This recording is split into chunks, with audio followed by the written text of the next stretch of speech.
You know how proposal stories usually go, right? The romantic, candlelit dinner, roses on the table, music in the background, the big reveal of the ring, maybe even fireworks if the guy is over the top. That's what most people picture when they think about the moment. Well, mine didn't look anything like that. In fact, my proposal happened in the last place on earth I ever would have wanted it to. It was awkward, humiliating, and honestly, kind of gross. And yet it's the sweetest, most genuine moment of my life. Let me start from the beginning. I'm 32, and my fiancé Peter is 30. We've been together for almost 4 years. And when I say he's the love of my life, I don't mean that in the cliché way. I mean that in the real way, the kind where he's seen me at my absolute worst. And instead of running, he stayed. See, I have irritable bowel syndrome. If you don't know what that means, lucky you. It's unpredictable, it's painful, and it's embarrassing. I can be having a normal day and then bam, sudden cramps, bloating, and the urgent need to run to a bathroom.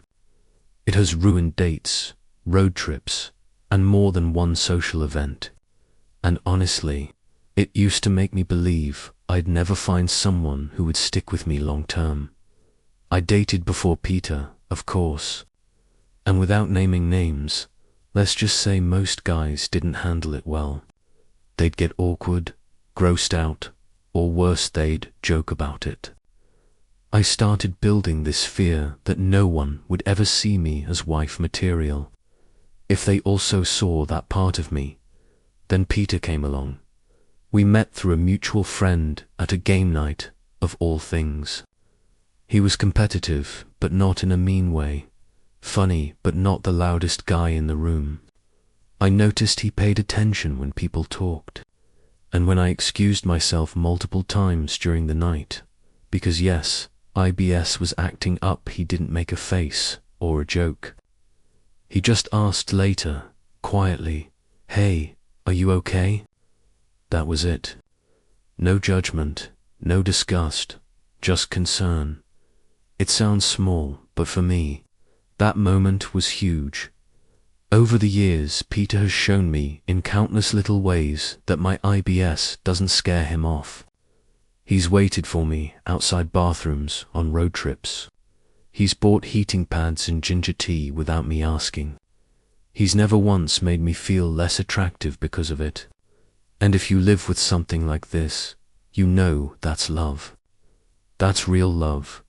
So by the time this proposal night came around, I already knew Peter was the one. The only question was when and how he would pop the question. The night it finally happened started like something out of a romance movie. Peter told me earlier in the week to dress up a little. He said we were going somewhere nice. He didn't give me details, but his eyes had that little spark, you know, the kind that makes you think he is planning something big. I slipped into a teal dress I love. It's not extravagant, but it makes me feel confident. When Peter arrived, my jaw literally dropped. He was wearing a black tuxedo, not just a suit of full tux. He looked like he was about to attend the Oscars or walk a red carpet. I laughed and said, "Are we going to an award show?" He grinned. "No, I just want tonight to be special." That's when my heart started pounding. This was it. I could feel it. He drove us to this gorgeous hotel downtown. When he opened the door to the suite, I froze. My hand literally flew to my mouth. The whole room glowed with candlelight. Rose petals were scattered across the floor and bed. Soft music floated in the air. On the table was my favorite meal, chicken parmesan, garlic bread. Even my favorite dessert, waiting under a silver cover. It was perfect. Too perfect. I felt like I had stepped straight into a dream. Dinner started, and it was everything you'd imagine. We laughed, we talked, we stole glances across the table, and I could tell he was nervous.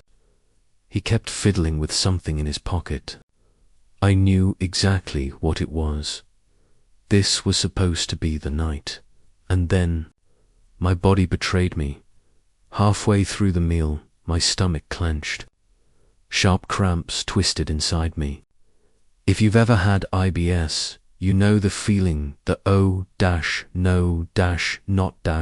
panic. I tried to breathe through it. I shifted in my chair. I prayed it would pass. But it didn't, single quotes. Within minutes, I knew I had no choice. I excused myself as casually as I could, then practically sprinted to the bathroom. I sat there, mortified. My head in my hands, stomach in knots, heart sinking. Here I was, ruining the most romantic night of my life. The candles, the tuxedo, the dinner all wasted, tears burned in my eyes. I thought, that's it. He's not going to propose tonight. Why would he? Who would want to get down on one knee after this? Then I heard a knock. Soft, gentle, babe. You okay? I wanted to scream, no, I'm not okay. I'm ruining everything. But all I managed was a choked, I'm sorry. I messed everything up. The door creaked open. And instead of looking annoyed or disappointed, Peter walked in with that calm, steady smile.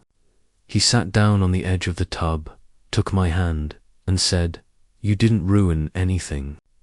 I'm right here." That was it. Just 3 simple words. I'm right here, and I broke. Tears spilled over. I muttered, "How can you really want this forever? The mess, the ugly parts, the unromantic parts. Who would want that?" He squeezed my hand tighter. His eyes never left mine.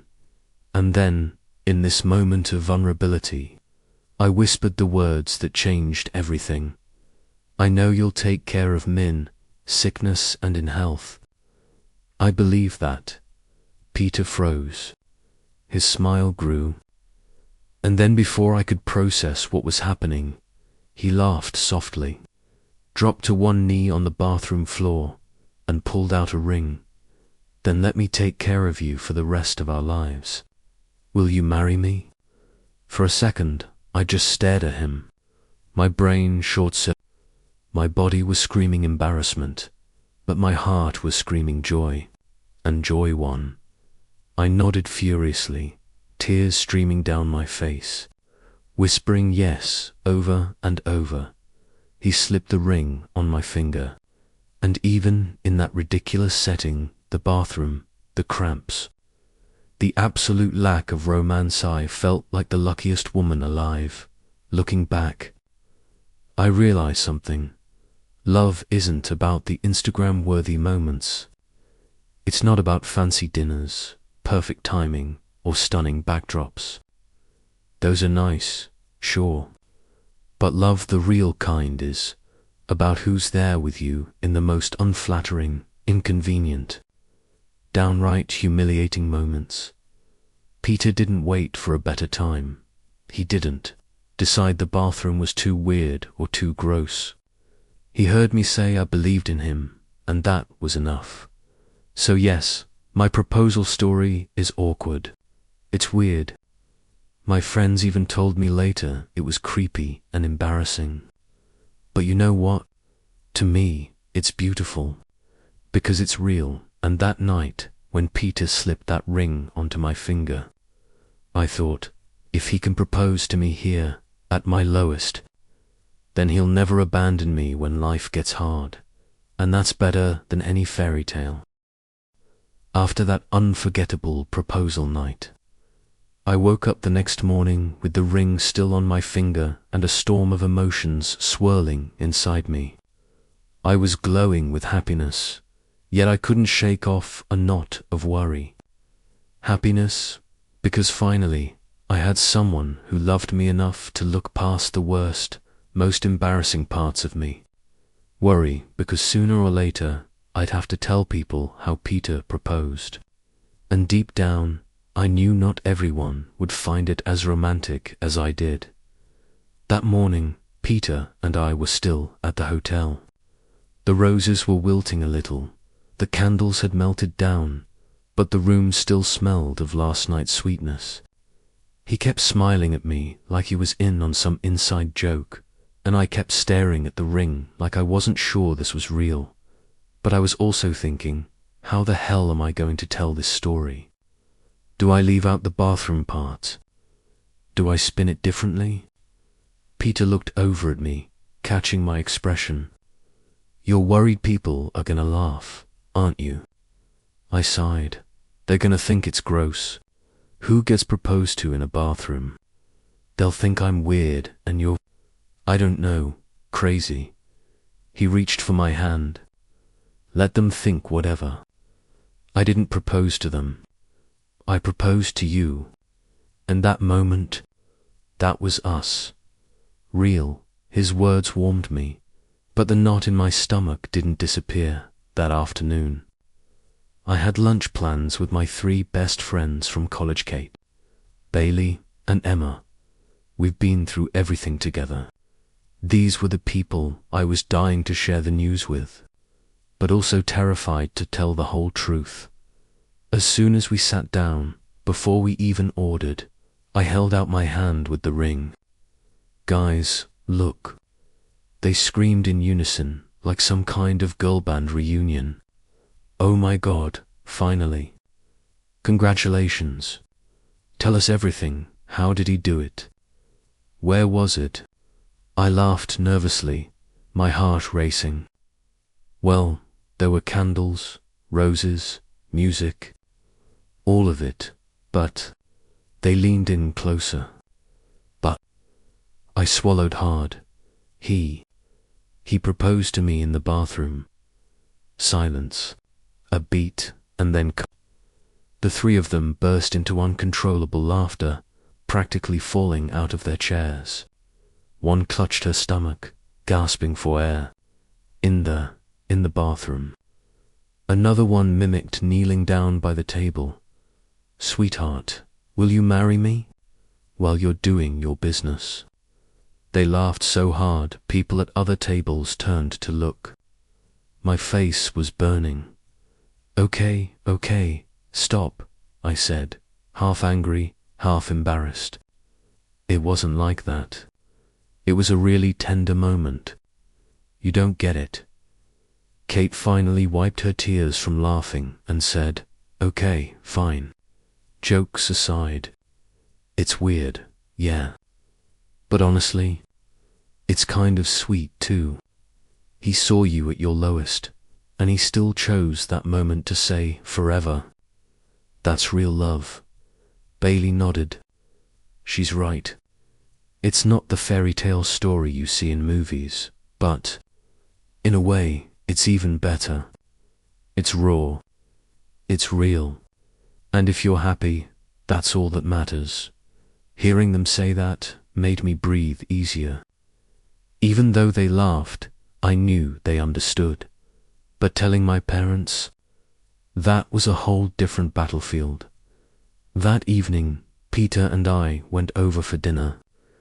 My mom had been waiting for this moment for years. She's a die-hard romantic, loves Hallmark movies, the whole 9 yards. I knew she'd want to hear every detail. And sure enough, halfway through dinner she asked, so, Peter, how did you do it? Where was it? A fancy restaurant. Sunset on the beach. I froze. Peter just gave me that calm little nod again, like, go on. Tell them, so I told the truth.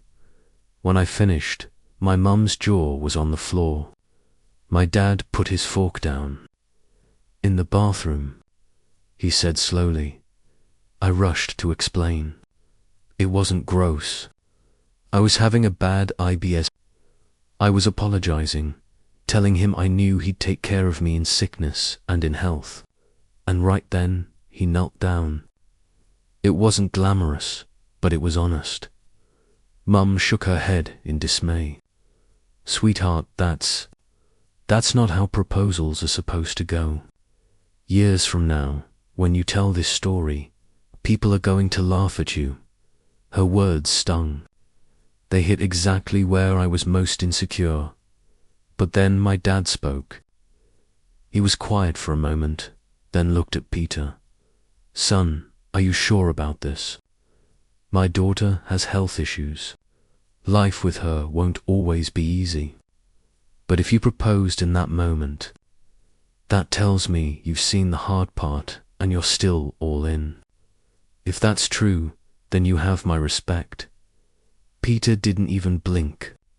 He met my dad's eyes and said firmly, I've never been more sure of anything in my life. The room went quiet. My mum still looked uneasy, but my dad's expression softened. In that moment, I knew Peter had won him over.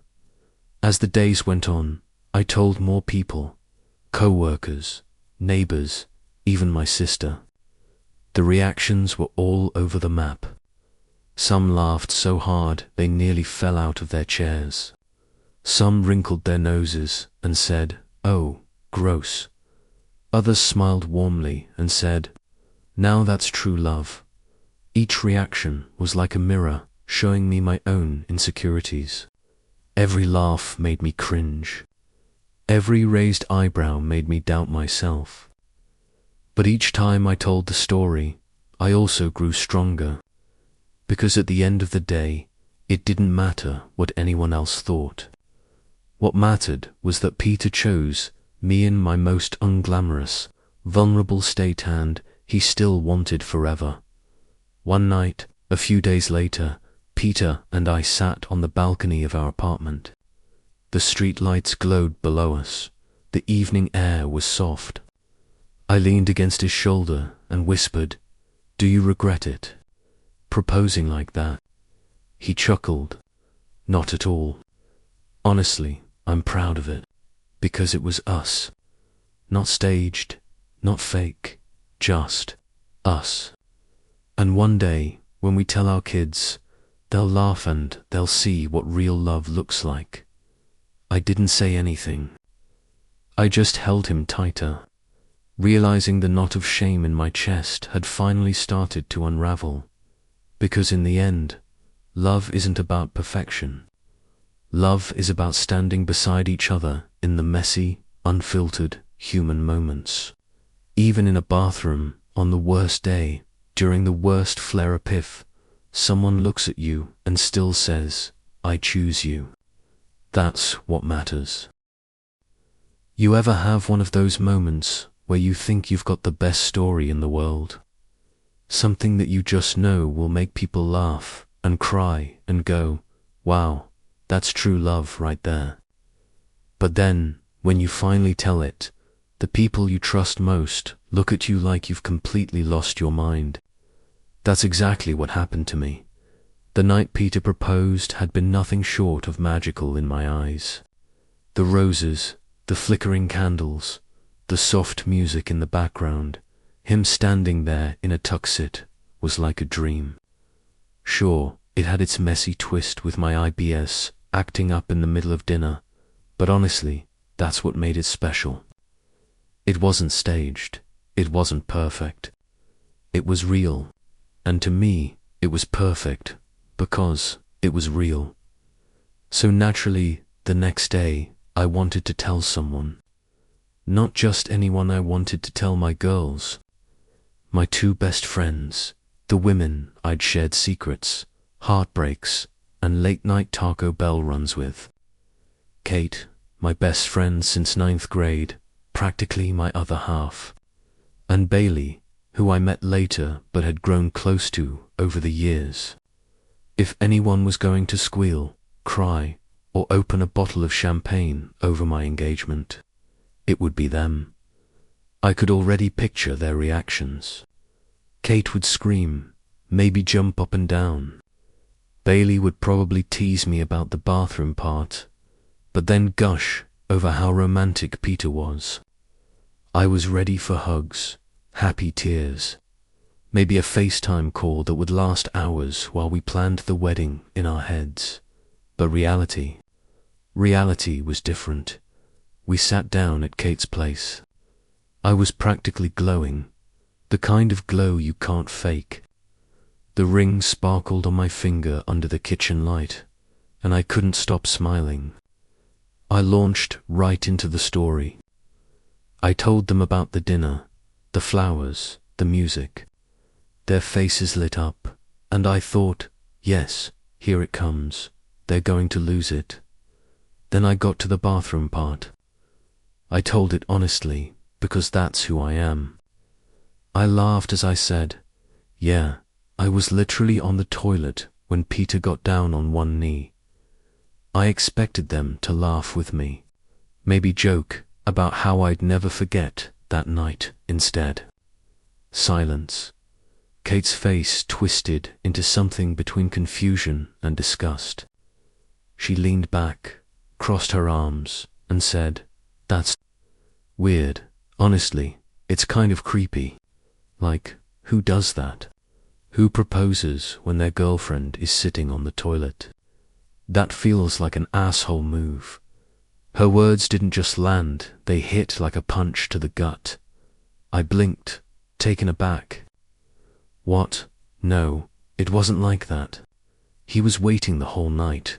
I could feel it. I made this little comment about sickness and health, and it just clicked. It wasn't gross or creepy, it was intimate. It was us. Kate shook her head, her lips pursed. "I don't know, girl. It sounds desperate, like you forced his hand. You should have more respect for yourself."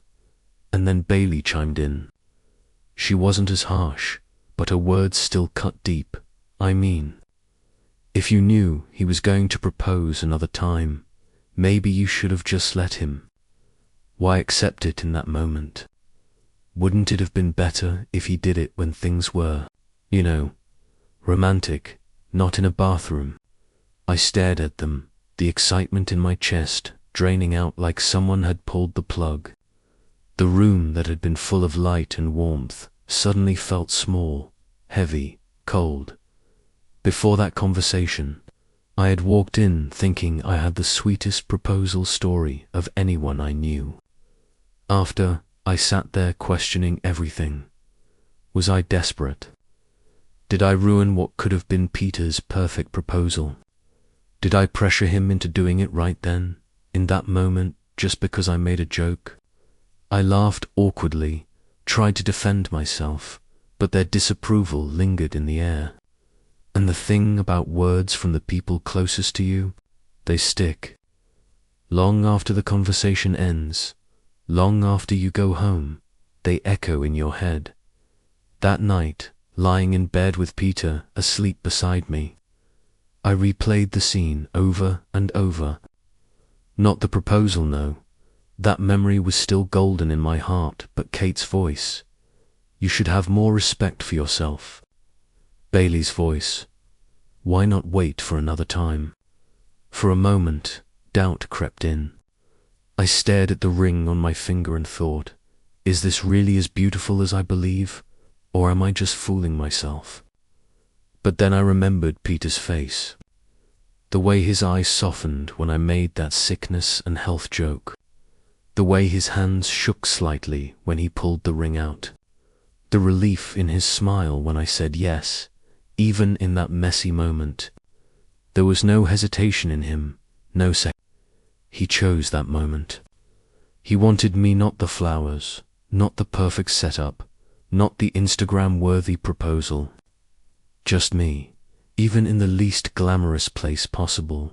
And isn't that what love really is?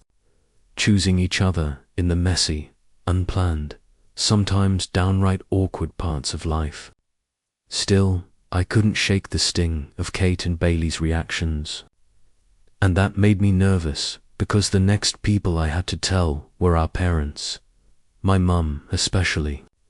She's a hopeless romantic, the type who's read every Nicholas Sparks book twice and cries at Hallmark movies. She'd been waiting for this moment since the day I first introduced Peter, and suddenly I was terrified. What if she thought the story was tacky? What if she was disappointed? I almost didn't tell her. I almost came up with some sugar-coated version of the night, left out the bathroom part, just said he proposed over dinner. But love has a way of shining through, even in the most unexpected places. And when we finally told our parents, their reaction changed everything. There's this moment in every engagement story where you know you've got to tell your parents. And in most people's minds, that's the easy part. Parents cry, they cheer. They say congratulations. But for me, after what happened with Kate and Bailey, I wasn't so sure. I wasn't walking into this conversation full of excitement anymore. I wasn't glowing with that newly engaged energy I'd had before. Instead, I was carrying a knot in my stomach, wondering, what if my parents think the same thing my friends did? What if they're embarrassed for me? See, my mum Susan I's a die-hard romantic. She's the kind of woman who cries at Hallmark movies, who's read every Nicholas Sparks book at least twice, who once told me, honey, when a man truly loves you, his proposal will be one of the most beautiful moments of your life.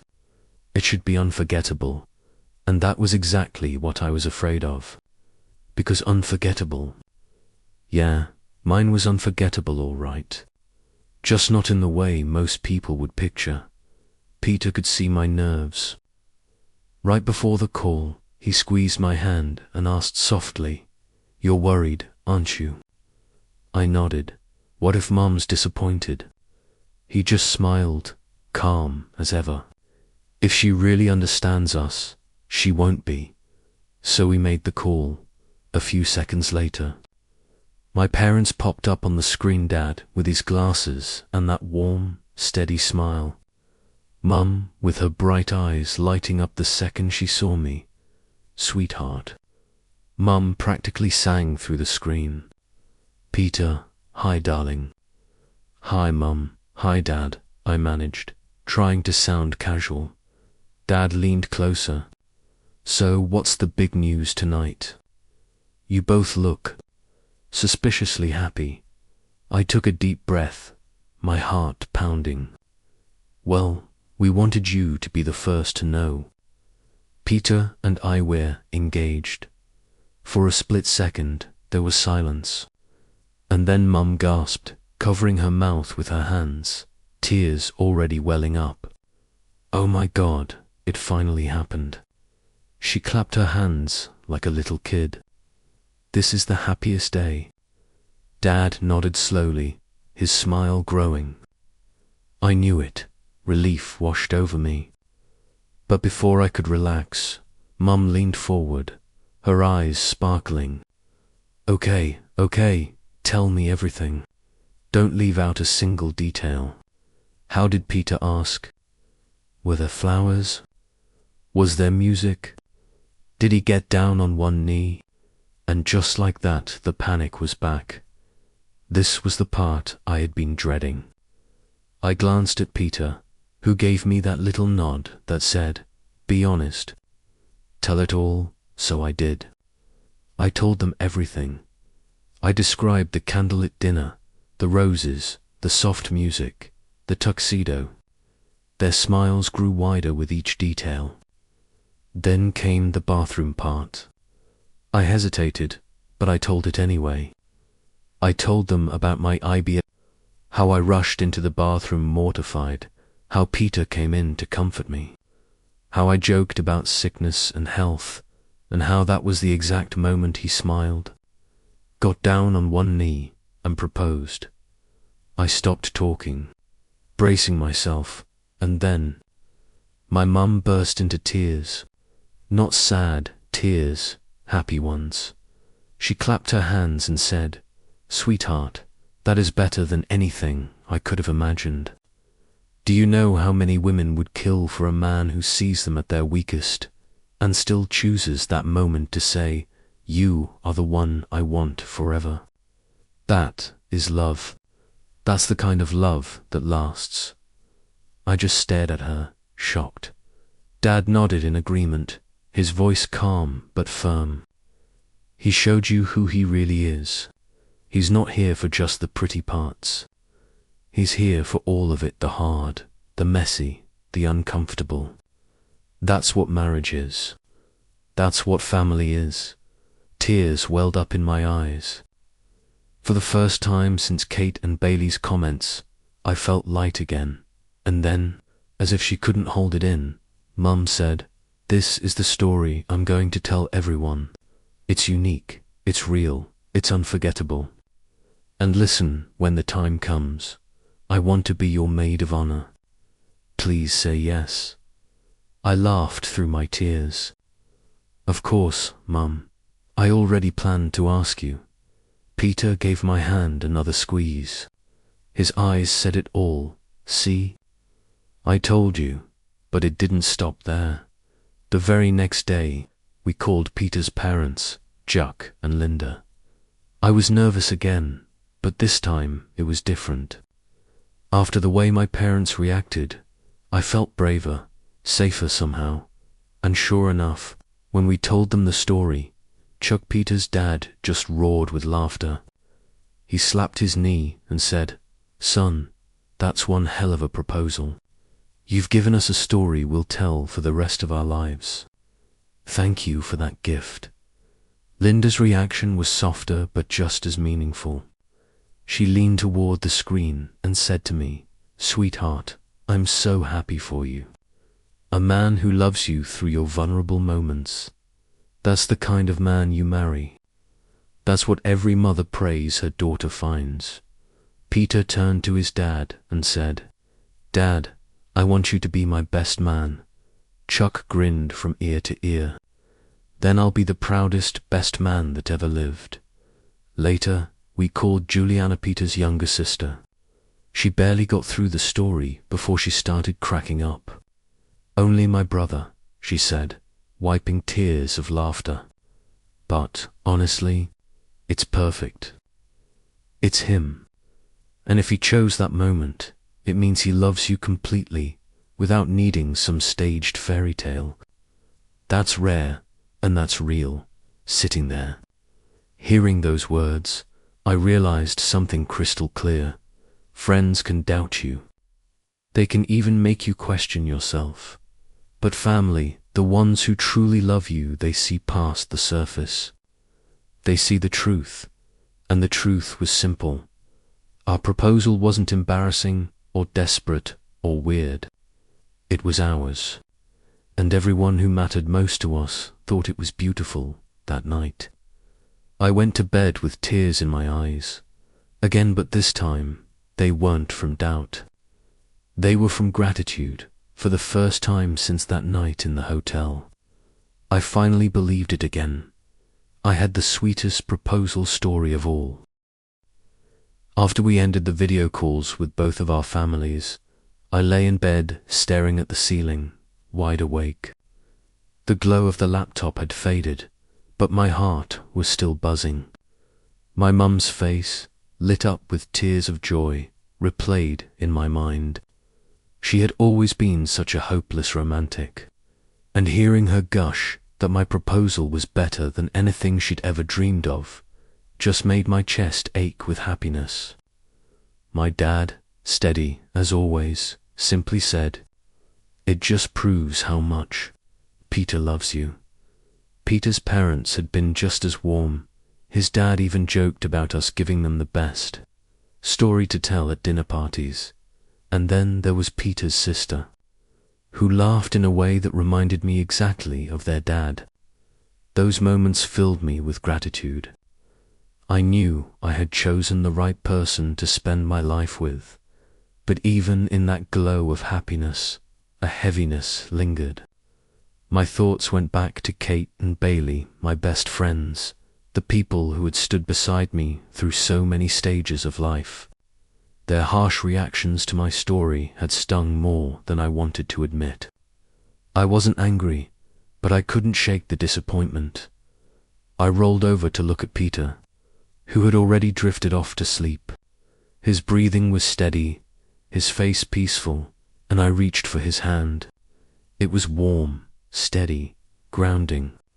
And in that moment, I knew, whatever bumps came our way, I would be okay as long as I had him. The next morning, with sunlight streaming softly through the curtains, I woke up with clarity. Before planning flowers, venues, or wedding dresses, I needed to mend things with Kate and Bailey. I couldn't imagine moving forward with a wedding while feeling this gap between us. I thought back to when Kate and I first became friends in 9th grade. She had always been bold, outspoken, sometimes a little too blunt, but she had never abandoned me. Bailey was gentler, quieter, the kind of person who gave love in subtle ways. I knew their hearts, and I knew their first reactions weren't who they truly were. So I picked up my phone and typed out a long message. I told them exactly how I felt that night in the hotel room. I didn't sugarcoat it, admitted it was awkward, even embarrassing. But I also told them that the moment Peter knelt down, I saw his love more clearly than ever before. It wasn't about desperation or humiliation. It was about unconditional love, the kind you can count on even in the most unglamorous moments of life. After I hit send, I felt both relief and dread. What if they never understood?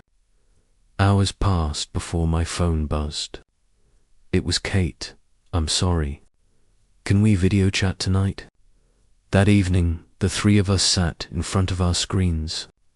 Kate looked different, less confident, almost vulnerable. She started speaking first. I've been thinking about what you said. Honestly, when I first heard the story, I thought it was weird. I couldn't shake the idea of the perfect movie-style proposal. But I realize now that I was wrong. I forgot that real love doesn't always look perfect. Sometimes it's messy. Sometimes it's awkward. But that doesn't make it any less real. My eyes burned as she spoke. She continued, her voice softer now. I was harsh on you, and I shouldn't have been. If it were me, I'd want a man who could love me even at my worst. Peter did that for you. You're lucky, and I should have celebrated that with you. Bailey chimed in next, hesitant but honest. I owe you an apology too. I let Kate's reaction sway me, and I didn't stop to think about how you felt. But when I read your message, I realized how genuinely happy you were. That's all that matters. I laughed through my tears. I understand. Really, I do. But I still want you both beside me. Will you be my bridesmaids? There was a beat of silence. Then Kate practically shouted, Of course. Are you kidding me? If you hadn't asked, then I'd be mad. We all burst into laughter, the tension finally dissolving. After that night, the three of us slipped back into our old rhythm. We started chatting about wedding ideas. Kate immediately pitched bold dress colors. Bailey suggested flower arrangements. I sat there listening, smiling so hard my cheeks hurt, thinking, yes, this is how it's supposed to be. In the days that followed, Peter and I threw ourselves into planning. We spent evenings scrolling through venues, arguing playfully about flowers. He liked sunflowers. I wanted white roses. We finally decided on both. One night, as we sat on the couch, surrounded by bridal magazines and half-eaten takeout, Peter asked me something I hadn't expected. Do you ever regret that my proposal wasn't, cinematic? Like something out of The Notebook? I looked at him, genuinely surprised. Why would you ask that? He hesitated, because I know some people will laugh about it. I don't ever want you to feel embarrassed. I reached for his hand, squeezing it tight.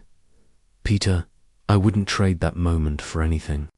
Sure, a beach, sunset, or a fancy restaurant would have been beautiful, but none of that would have shown me your heart the way that moment did.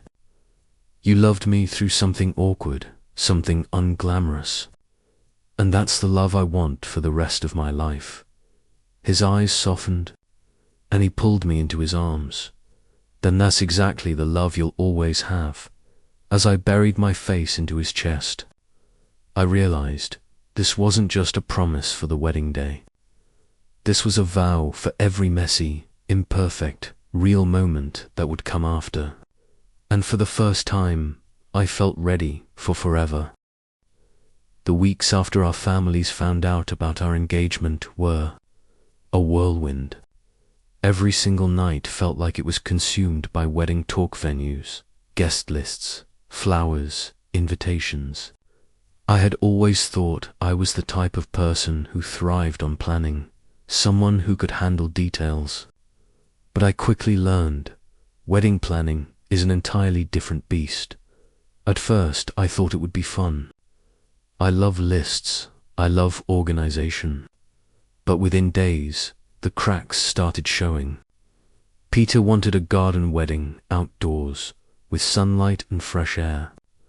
I wanted a ballroom, something with a roof, something safe. If it rains, it'll be even more romantic, he teased. I shot him a look and said, romantic for you, maybe. But I'm not walking down the aisle soaked, and neither are our guests. We laughed it off, but under the laughter was a little tension. Not serious, but real. It was the kind of reminder that weddings are as stressful as they are exciting, every night. I was scrolling endlessly through Pinterest boards, bridal blogs, drowning in hundreds of white dresses until they all blurred together. Meanwhile, Peter was dealing with his friends cracking jokes about our proposal. Man proposing in a hotel bathroom. Legendary. He laughed it off with them, but when he told me later, I could tell it stung. One night, as I hunched over my laptop drafting a guest list, Peter walked over and gently set his hands on my shoulders. Babe, he said softly, are you sure you're not stressing yourself out too much? I looked up, ready to deny it, but the way he was looking at me made me pause. His eyes weren't critical, they were worried. I don't want this wedding to feel like a marathon, he said. I want us to enjoy the process. And he was right. I had let myself spiral into stress. I took a deep breath, nodded, and whispered, okay, I'll try. If Peter was my calm anchor, my mum became my secret weapon. From the moment I asked her to be my maid of honor, she came alive with purpose. She was texting me daily with ideas. I found a florist who can do cascading bouquets. Or, I bookmarked a bakery you need to try. One night, she even sent me a full menu breakdown with notes about what she thought guests would like. It was so, Mum. I couldn't help but laugh, but deep down, I was grateful. She was carrying some of the weight so I didn't have to. Meanwhile, Peter had chosen his dad as best man, and suddenly, the two of them were inseparable. They went beer tasting for the reception, debated sound systems for the DJ, and one night Peter came home chuckling. My dad just told me I need to practice a slow dance so I don't step on your dress. I burst out laughing, but inside I pictured us fumbling through that dance, and my heart swelled with warmth. Of course, not everything was smooth sailing. The guest list became our first real fight. I wanted something small, intimatory, and 100 people, the people closest to us. Peter's list was double mine. He wanted to invite co-workers, old friends, even neighbors from his hometown.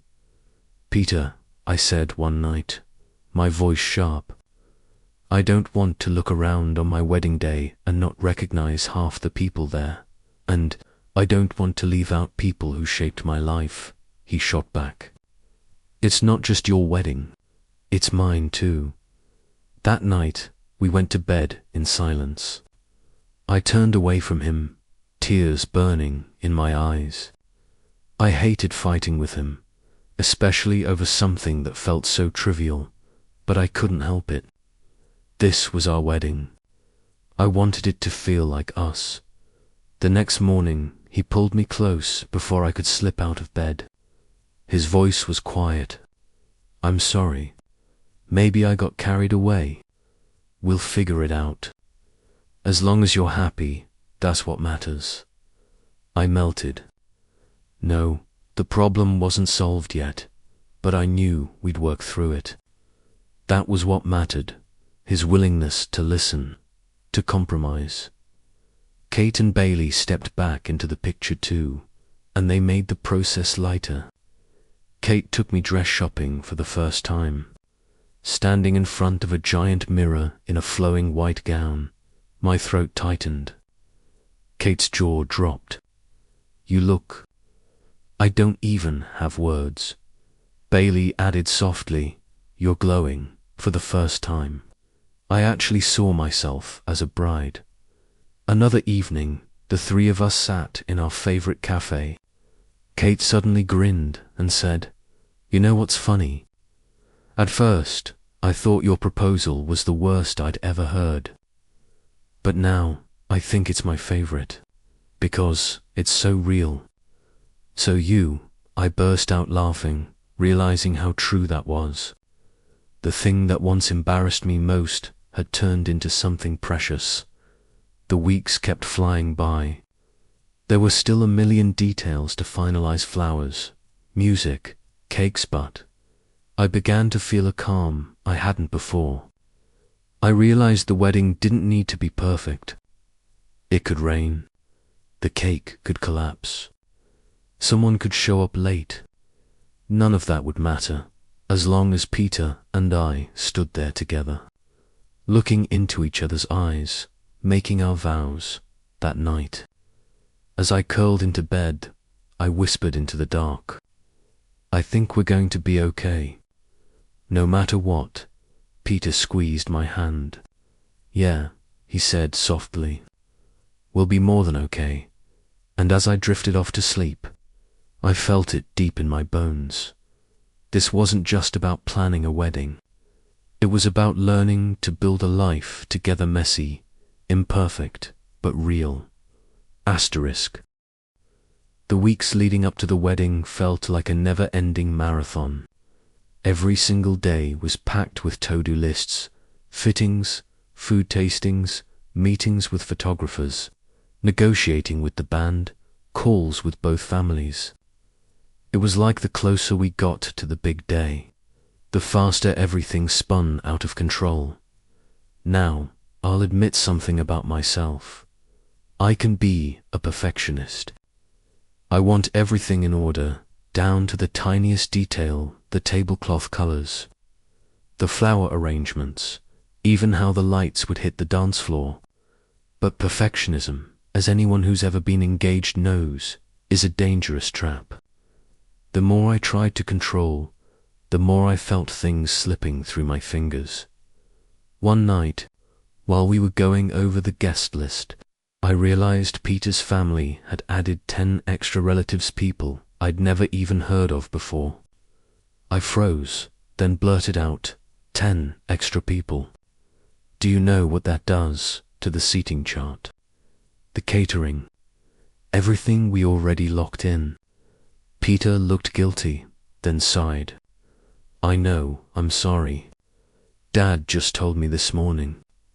They're coming in from out of state, and I didn't want them to feel left out, and logically, I knew he wasn't wrong. Family mattered, but emotionally, I was spiraling. I didn't say another word, just turned away. That night, I lay awake in bed, staring at the ceiling. The thought crept in. Are we really on the same page about any of this? What happens after the wedding, when it's not about flowers and tables, but real life? The next day, I met up with Kate and Bailey at our usual coffee shop.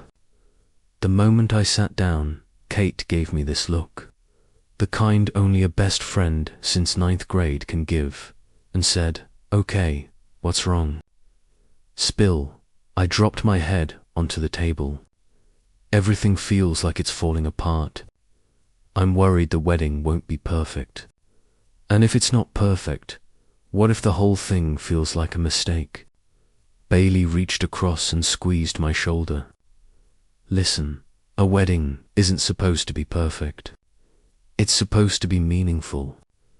It's one day, marriage. That's the rest of your life. Don't lose sight of that.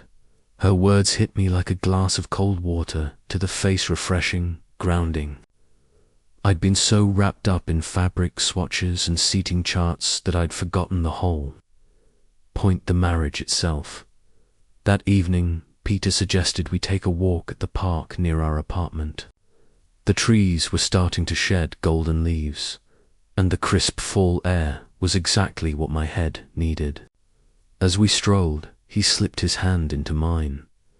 "I know you've been stressed," he said gently. "I feel it too. But babe, none of this is about showing off.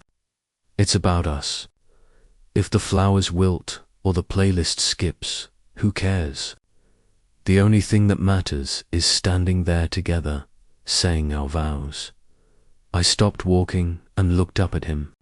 His eyes were steady, warm, and it hit me right then I'd been focusing on the wrong thing. Tears prickled my eyes as I whispered, "I'm sorry. I think I forgot what this is really about." He smiled, pulled me close, and said softly, "It's about us. That's all it ever needed to be. But life has a way of reminding you it's never that simple." Just a week later, my mum was rushed to the hospital with dangerously high blood pressure. When I got the call, my knees nearly gave out.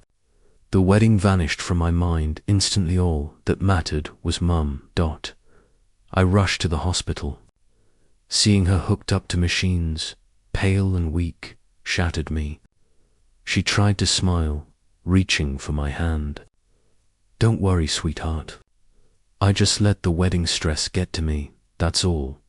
And that was the dagger to my heart.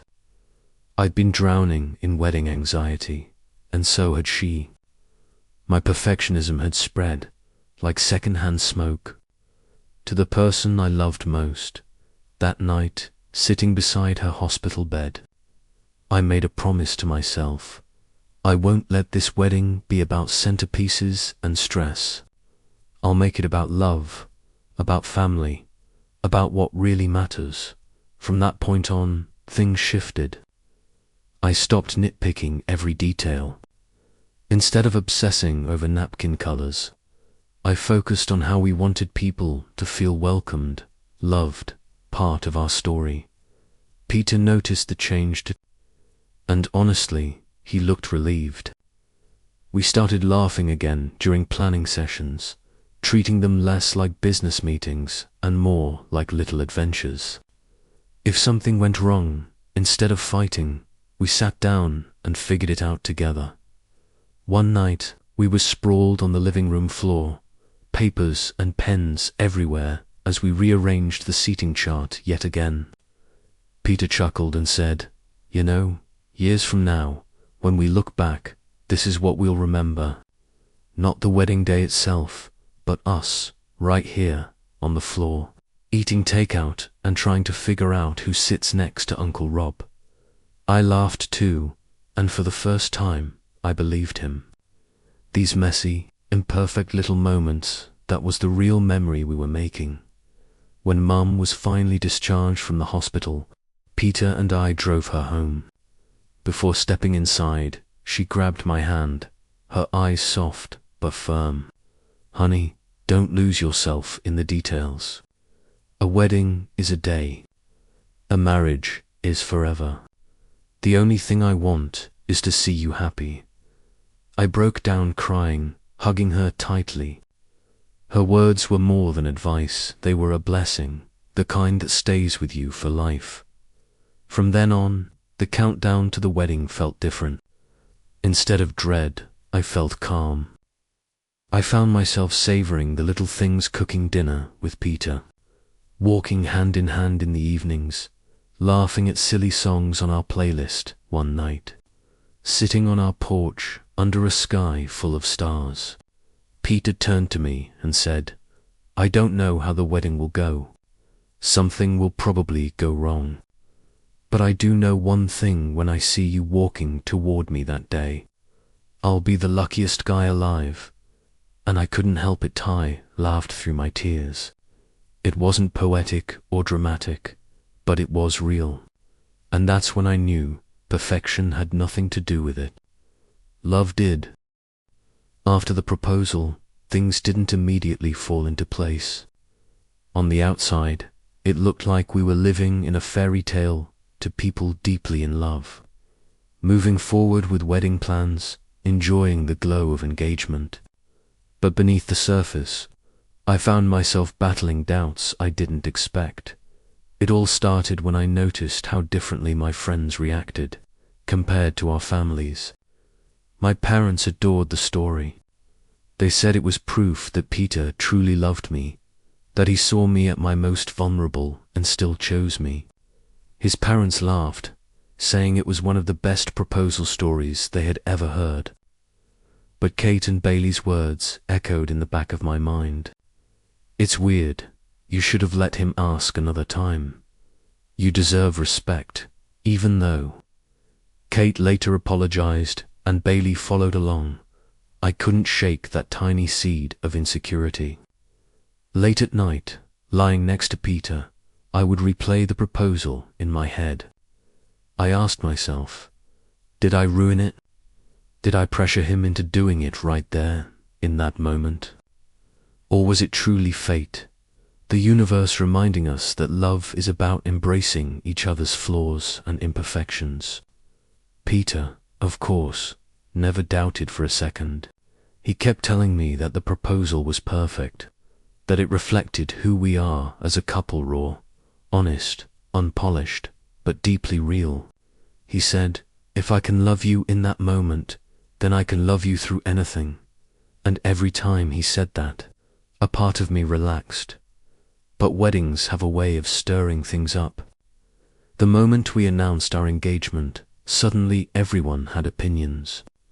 My mum, who I asked to be maid of honor, immediately began planning with enthusiasm.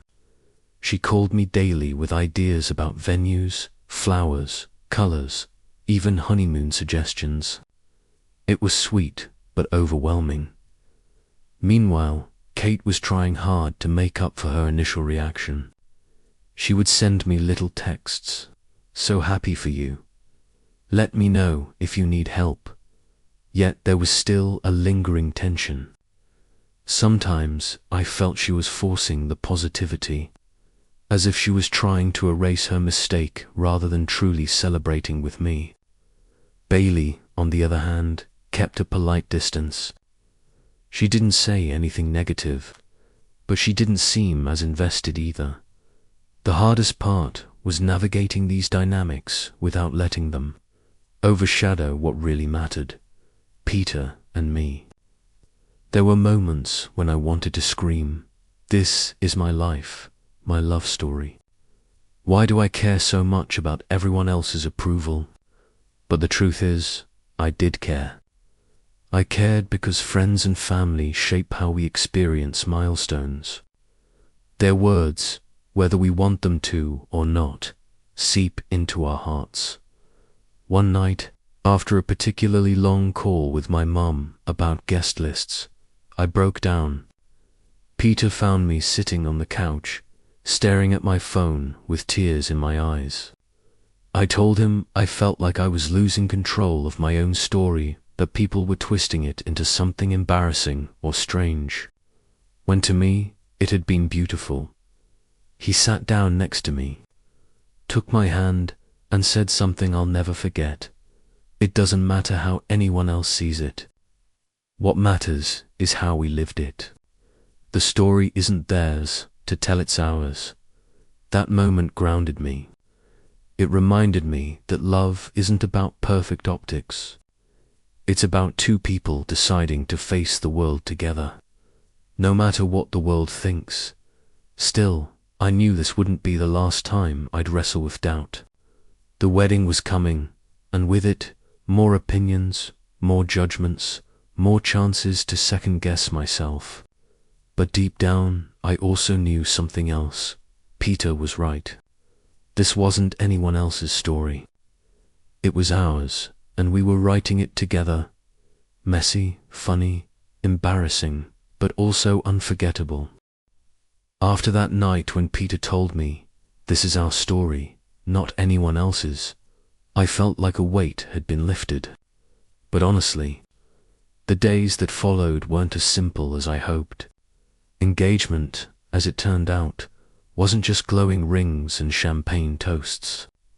It was more like a messy, complicated symphony, moments of joy mixed with doubt, outside opinions, and the kind of pressure no one really prepares you for.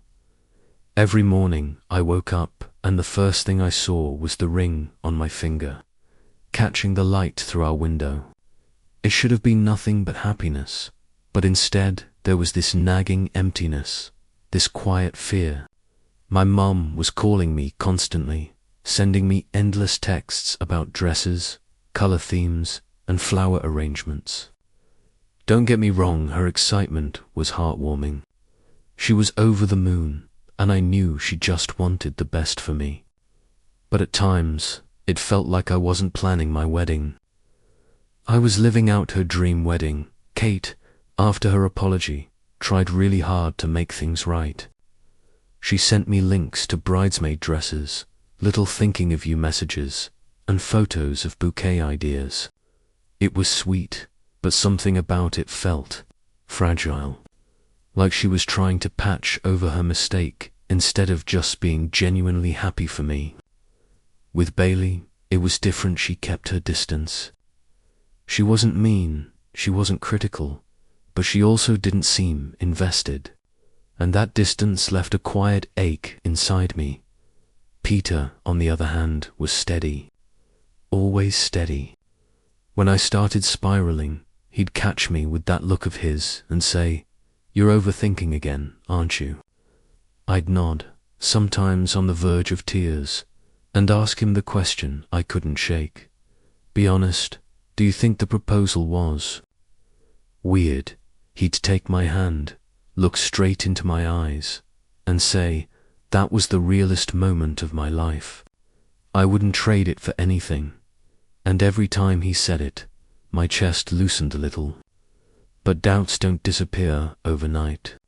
They linger like tiny cracks, waiting for the right moment to sting again. One night, during a menu tasting at a wedding venue, my mum video called me non-stop, asking to see every single plate. After we hung up, I sighed so hard Peter laughed. "I feel like I'm just a puppet in my own wedding," I told him. He squeezed my hand. "Then let's take control. This is our wedding. If something doesn't feel right, we'll draw the line." Easy to say, harder to do. Because weddings aren't just about two people, they're about families, friends, traditions, expectations, and somewhere in the middle. I was losing track of my own voice. That night, lying in Peter's arms, I thought about the words I had blurted out during that embarrassing bathroom moment, in sickness and in health. Maybe it sounded silly to my friends, but for me, those words were a glimpse of truth. Marriage wasn't going to be about candlelit dinners and perfect Instagram-worthy moments. It was about facing discomfort, vulnerability, and outside judgment and still choosing each other. A few days later, I invited Kate and Bailey over for tea. I wanted to clear the air, to make things feel normal again. Kate showed up with flowers, Bailey brought cake.